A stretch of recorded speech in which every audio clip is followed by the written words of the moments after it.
Bonjour Jade Lingart, Bonjour. vous êtes journaliste. Vous avez choisi de vous spécialiser sur les questions d'injustice environnementale, de pollution industrielle, d'écologie urbaine mais aussi de nucléaire.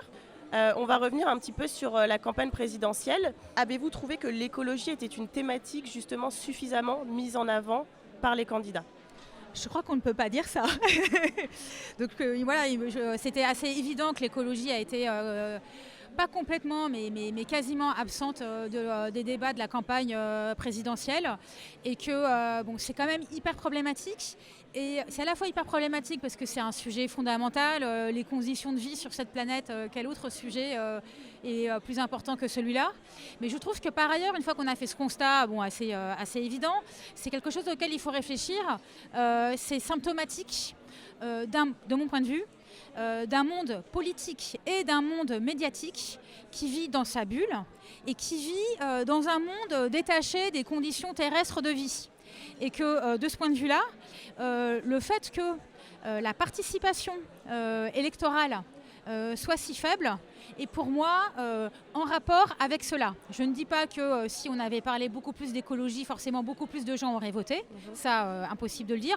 En revanche, ce qui est certain, c'est que plus ce monde médiatico-politique va s'enfermer dans une extrême droitisation outrancière d'un côté et une coupure des questions sociales et des questions de conditions de vie des personnes, moins les gens iront voter, mais moins les gens aussi écouteront les médias et liront des journaux. Donc là, il me semble qu'on est à un moment un peu clé, un moment un peu vérité en tant que journaliste, est-ce qu'on est capable de construire et de faire vivre des médias qui ressemblent à leur société et qui sont en rapport avec les questions qui agitent cette société et notamment sa jeunesse. Donc il y a d'un côté une responsabilité politique, mais aussi une responsabilité journalistique. Quelle est la part de cette responsabilité journalistique justement ? La part de cette responsabilité journalistique, c'est que quand on est journaliste et qu'on a la chance et l'honneur de pouvoir participer à ce qui est un espace public, on a la possibilité, le temps et l'espace pour s'exprimer politiquement et exprimer des choix politiques. Et les journalistes et les médias, ils ont un rôle fondamental dans ce moment-là, parce que ce sont des personnes qui participent à l'organisation de cette discussion. Ils ne sont pas les seuls, les élus bien sûr, les associations et toute une série d'institutions, mais les journalistes, ils ont leur part. C'est une part importante qui doit les engager et qui doit les engager à beaucoup plus de responsabilités dans le choix des personnes à qui elles et ils donnent la parole et dans les thématiques sur lesquelles ils donnent la parole.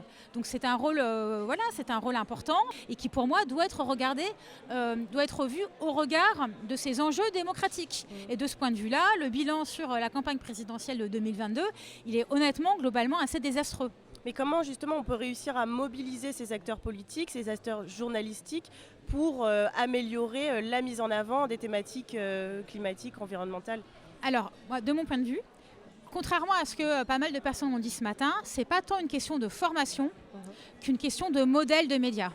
Je pense que si on veut avoir des débats politiques plus en lien avec les enjeux démocratiques d'une société, il faut des médias indépendants, il faut des médias qui ne dépendent pas de leurs annonceurs, des médias qui n'appartiennent pas à des groupes industriels, des médias qui sont construits et animés par leurs journalistes en lien avec la société dans laquelle ils vivent. Je pense que c'est fondamental. Et première chose. Et je pense deuxième chose, je pense qu'il faut inventer de nouveaux médias.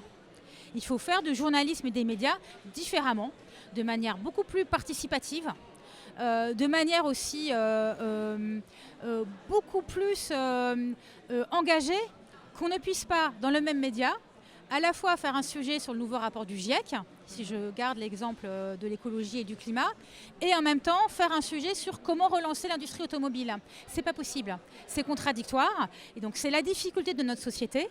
Mais tant qu'on continuera dans les médias à pratiquer une telle dissonance cognitive, on sera bloqué dans un discours qui est artificiel, qui sonne faux, et qui est complètement décalé par rapport aux enjeux qui sont énormes de notre société face aux crises écologiques et climatiques. Merci Jade Lingart. Merci à vous.